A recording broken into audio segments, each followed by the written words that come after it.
अस्सलाम वालेकुम स्टूडेंट जी, welcome back. तो आज हम इंशाल्लाह ताला अपना जो एक्सरसाइज जो है ना 6.1 जो है ना उसका क्वेश्चन नंबर 8 जो है ना वो इंशाल्लाह ताला अटैम्प्ट करेंगे इस वीडियो में, और साथ में 9th की भी कोशिश करेंगे। तो आप लोगों से फिर वही रिक्वेस्ट है कि अगर आप लोगों ने चैनल को सब्सक्राइब नहीं किया तो काइंडली उसको ज़रूर सब्सक्राइब कर लें। अच्छा जी, सबसे पहले इसमें चार चीज़ें आपको वो देगा, यानी कि चार चीज़ें, एक फार्मूला है हम लोगों का।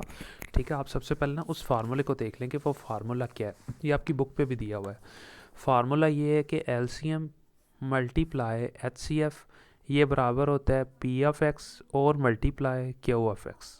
ये टोटल चार चीज़ें हैं जो आमने सामने हैं। अब आपको क्वेश्चन में क्या करेगा, वो तीन चीज़ों की कीमत दे देगा, इसकी दे देगा, इसकी दे देगा, इसकी दे देगा, कहेगा ये फाइंड कर लें। या ये भी हो सकता है वो कहेगा कि इसकी कीमत दे देगा, इसकी भी दे देगा, इसकी भी दे देगा, कहेगा ये फाइंड करके दिखाएं। तो ये दोनों एक साइड पे मल्टीप्लाई हो रहे हैं, फिर ये दोनों एक साइड पे मल्टीप्लाई हो, जो भी आपने फाइंड करना फाइंड कर। फॉर एग्जांपल आपने ये फाइंड करना है तो ये चीज़ जो है ना इन दोनों के नीचे चली जाएगी। तो इस तरह से हम लोग इसको फाइंड कर लेंगे। तो सबसे पहले अगर हम रकम को देखें तो उसने क्या, LCM and H C F of two polynomials P X and Q X. ठीक है, वो ये है एंड ये है रिस्पेक्टिवली। रिस्पेक्टिवली का मतलब होता है तरतीब से। तरतीब से मतलब कि पहला लफ्ज़ क्या है, एलसीएम। तो एलसीएम ये है, फिर उसने कहा है एंड एच सी एफ, और एच सी एफ जो है ना वो ये है। पोलिनोमियल का मतलब पी एक्स का आंसर ये है और क्यू एक्स का आंसर वो ये है। यहाँ पे वो आपको बता रहा है। या आप इस तरह से याद कर लें कि एलसीएम ये है एंड एच सी एफ ये है रिस्पेक्टिवली, तरतीब से कि जो लफ्ज़ पहला है उसका आंसर ये है और जो लफ्ज़ दूसरा है उसका आंसर ये दूसरा है। साथ में उसने पी एक्स की कीमत ये आपको यहाँ पे दी हुई है कि जनाब ये आपके पास पी एक्स है। तो एंड में आपको मैंने जैसा कि पहले ही कहा था कि चार चीज़ें हैं, एल सी एम है, एच सी एफ है, पी एक्स है और क्यू एक्स है। तो तीन चीज़ों की तो कीमत आपको दी हुई है। एच सी एफ भी दिया हुआ है, यानी एल सी एम भी दिया हुआ है, एच सी एफ भी दिया हुआ है, पी एक्स भी दिया हुआ है, और क्यू एक्स फाइंड करना है। तो बहुत आसान है, हम सिंपली फाइंड कर लेते हैं। जो जो डाटा हमें दिया हुआ है वो हम लिख लेते हैं। एल सी एम जो है वो ये है, जैसा कि मैंने ये लिखा हुआ है, और दूसरी रकम जो है वो एच सी एफ थी, वो भी मैंने लिख ली। पी एक्स उसकी कीमत यहाँ पे जैसा कि आपको दी हुई है। तो फिर फाइंड क्या करना है, क्यू एक्स। ये तो आ गया डाटा। तो अब जैसा कि आपको पता है हम लोग किस तरह से फाइंड करते हैं, ये एक फार्मूला है जो आपने याद रखना है, ये वाला। इस फार्मूले को अगर आप गौर से देखें, L C M multiply H C F P X multiply Q X. सबसे पहले आपने क्यू एक्स फाइंड करना है, तो क्यू एक्स को इधर ही रहने दें। ये पी एक्स जो है ना इधर मल्टीप्लाई हो रहा है, तो पी एक्स जो है ना इन दोनों रकमों के नीचे आकर डिवाइड हो जाएगा। पी एक्स इन दोनों से डिवाइड हो जाएगा। ये देखें, ये दोनों वैसे लिखी, और ये पी एक्स जो है ना इन दोनों रकमों के नीचे आकर डिवाइड हो गया। दूसरी तरफ सिर्फ क्यू एक्स रह गया। अब बस आपने जस्ट इनकी कीमतें पुट कर देनी, क्वेश्चन खत्म हो जाएगा। L C M, L C M का आंसर ये दिया हुआ है, एल सी एम के नीचे लिख दिया। मल्टीप्लाई एच सी एफ का आंसर पीछे भी हमने फाइंड किया, वो ये दिया हुआ है, गिवन था। पी एक्स उसका आंसर ये दिया हुआ है, और क्यू एक्स साइड पे रह गया। अब हम इसको हल कर लेंगे और क्यू एक्स निकाल लेंगे, बहुत आसान है। ये रकम वैसे लिख ली, ये भी वैसे लिख ली, ये दोनों एज इट इज़ आ गई। इसको थोड़ा सा हल कर लेंगे। आपको जैसा कि मैंने प्रीवियस क्वेश्चन में भी बताया था कि जहाँ पे भी टोटल चार रकमें आ जाए तो हम सबसे पहले इन दोनों में से कॉमन लेते हैं, फिर इन दोनों में से कॉमन लेते हैं। एक दो तीन चार, चार रकमें थी, पहले इन दोनों में से कॉमन लेंगे। इन दोनों में से छोटी रकम एक्स स्क्वायर थी, बड़ी रकम एक्स थ्री थी, तो छोटी रकम को हमेशा कॉमन लेते हैं। एक्स स्क्वायर जो है ना उसको कॉमन ले लिया। इधर से भी जब एक्स स्क्वायर बाहर चला गया तो एक ही एक्स रह गया, वो लिख लिया। प्लस इधर से एक्स स्क्वायर बाहर कॉमन चला गया तो यहाँ कुछ भी नहीं रहा, सिर्फ वन रह गया, वो मैंने लिख दिया, ब्रैकेट क्लोज। अब इन दोनों में से कॉमन लेंगे, इन दोनों में से कॉमन कुछ भी नहीं आ रहा, ये प्लस लिखा। और इन दोनों में से कॉमन कुछ भी नहीं आ रहा, तो जब कुछ भी कॉमन ना आ रहा हो तो फिर हम वन लिखते हैं, मैंने लिख दिया। और ये रकम वैसे लिख दिया, X plus one as it is लिख दिया, ये जैसा कि आप देख सकते हैं। अब हम क्या करेंगे, जो जो चीज़ें कटिंग हो रही हैं उनको हम लोग कटिंग करवा देंगे। यानी कि ये चीज़ वैसे लिख ली, ये चीज़ वैसे, ये भी वैसे ही। अब ये दोनों में से एक लिखेंगे, ये एक्स प्लस वन एक ये है, एक ये, इन दोनों में से एक लिख लेंगे। और ये एक्स स्क्वायर और ये प्लस वन ये लिख लेंगे। यानी ये दोनों रकमें जो है इनमें से एक लिखा, और ये एक्स स्क्वायर और ये प्लस वन ये वैसे एज इट इज़ लिख दिया।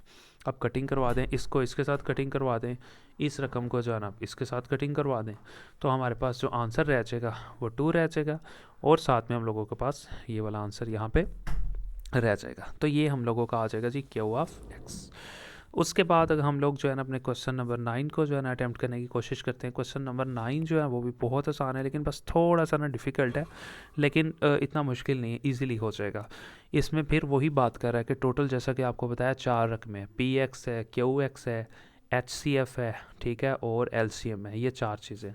तो सबसे पहले अगर हम बात करें, उसने पी एक्स दिया हुआ है, ये पी एक्स है सारा, फिर क्यू एक्स ये भी सारा आपको दिया हुआ है। अब वो कह रहा है जो एच सी एफ है ना, एच सी एफ वो ये है, ठीक है। इसका मतलब इसको पढ़ने की ज़रूरत नहीं, वैसे इसका मतलब ये है कि एच सी एफ जो है ना, पी एक्स और क्यू एक्स, इन दोनों रकमों को हल करके जो इनमें से दोनों रकमों में से जो कॉमन आया था ना, हाईएस्ट कॉमन फैक्टर जो आया था वो ये है, ठीक है। या आप डायरेक्ट रख लेंगे यार एच सी एफ, ये एच सी एफ है, ये पी एक्स है, ये क्यू एक्स है, ये एच सी एफ है। तो एंड पे उसने क्या खुद ही कह दिया कि एलसीएम फाइंड करना है। अभी पहले ये था पिछली रकम में कि एक रकम को हल किया था हम लोगों ने, तो इसको भी दोबारा जो है ना पी एक्स को हम लोग थोड़ा सा हल कर लेते हैं, क्योंकि ये थोड़ी सी ना रकम हल होने वाली है, ठीक है, क्योंकि बड़ी रकम है, लेंथ ही है। 10 वैसे ही रहा, ये एक्स स्क्वायर था तो ये -9 था, तो 9 को हम इस तरह से लिख सकते हैं 3 की पावर 2, जैसा कि आप देख सकते हैं। अब अगली रकम उसको एज इट इज़ मैंने जो है ना यहाँ पे आपने देखे मैंने लिख दिया, ठीक हो गया।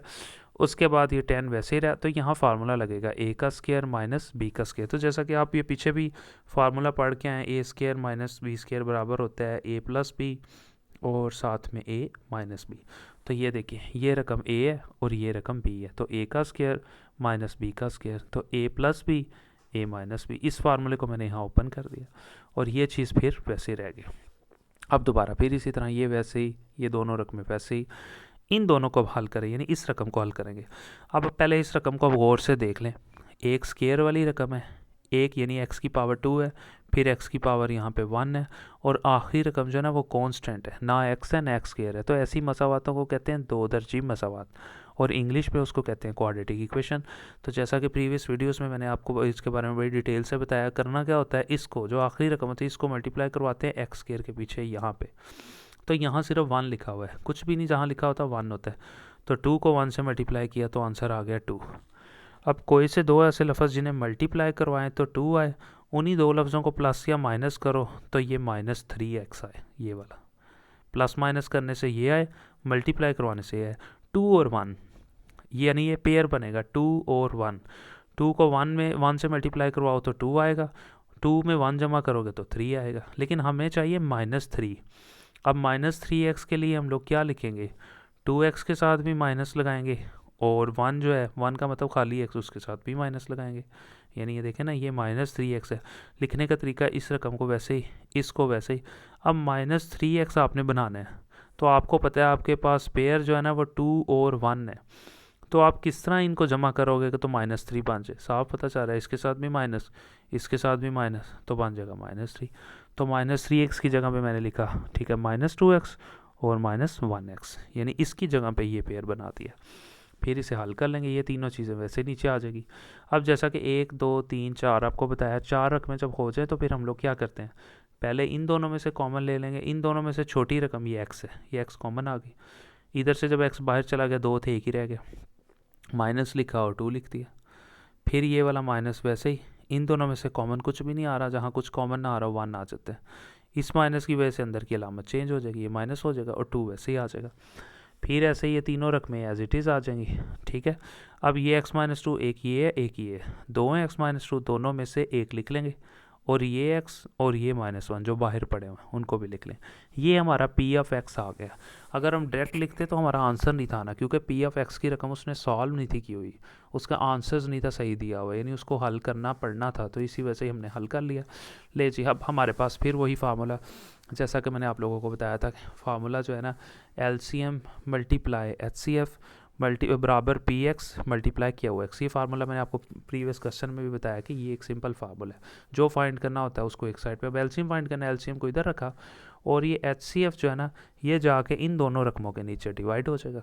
इधर मल्टीप्लाई हो रहा है, इधर जाके डिवाइड हो जाएगा। इधर लिखा हुआ PX मल्टीप्लाई QX, और ये HCF को इन दोनों रकमों के नीचे ला के डिवाइड करवा दिया। ये लें जी, अब LCM वैसे लिखा, ये PX की पहले कीमत लिखे, ठीक है। तो ये सारी की सारी आप देख सकते हैं, PX की हमारे पास कीमत आ गई। अब ये PX की कीमत कौन सी थी, ये वाली, जो कि हम लोगों ने, आप देख सकते हैं यहाँ पे सारी अभी फाइंड की है प्रीवियसली, ठीक है।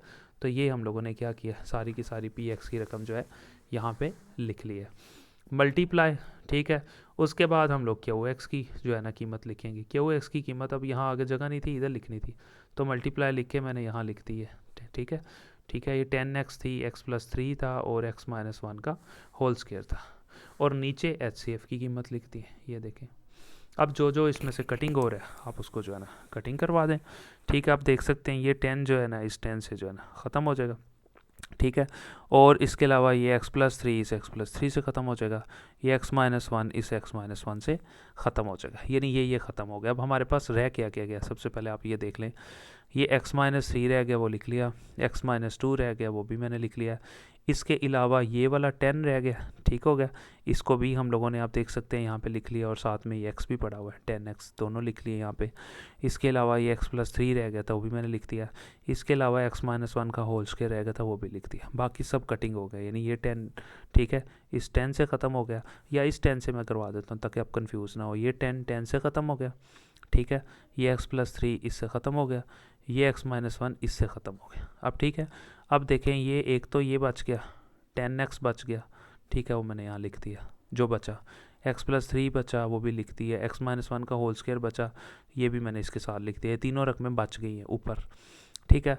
और x-2 बचा, x-3 बचा, ये ऊपर वाली साइड पे बच गई थी सारी रकमें, नीचे वाली तो तीनों कट गई थी ना, ये रह गया था हमारे पास आंसर।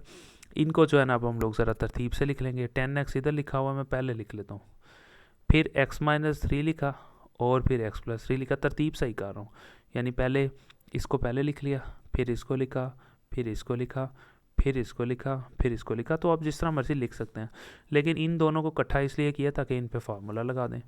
अब ये 10x वैसे ही आ जाएगा, ये a minus B a plus B, a minus B a plus B, ठीक है। तो ये फार्मूला बना हुआ है, इसे क्लोज करवा देंगे, ठीक है। a क्या है x और b क्या है 3, x का स्क्वायर यानी a का स्क्वायर माइनस b क्या है 3 उसका स्क्वायर, यानी इन दोनों की जगह क्लोज करवा दिया। ये x-2 वैसे ही, और ये रकम जो है ना एज इट इज़ वैसे ही आ जाएगी। फिर आप देखें 10x वैसे ही आ गया, ये एक्स स्क्वायर वैसे ही, -3 का स्क्वायर लिया तो 9 आ गया, और ये रकम वैसे ही ये एज इट इज़ आ जाएगा। तो यहाँ पे इस तरह से हम लोग जो है ना एलसीएम अपना फाइंड कर लेंगे। तो यहाँ पे हम लोगों का ये वाला जो है ना लेक्चर और साथ में क्वेश्चन जो है कंप्लीट हो गया। मिलते हैं इंशाल्लाह नेक्स्ट वीडियो में, तब तक आप लोगों से रिक्वेस्ट है चैनल को जरूर सब्सक्राइब कीजिएगा, और जो भी लेक्चर आपको चाहिए आपको प्लेलिस्ट में मिल जाएगा। Thank you so much.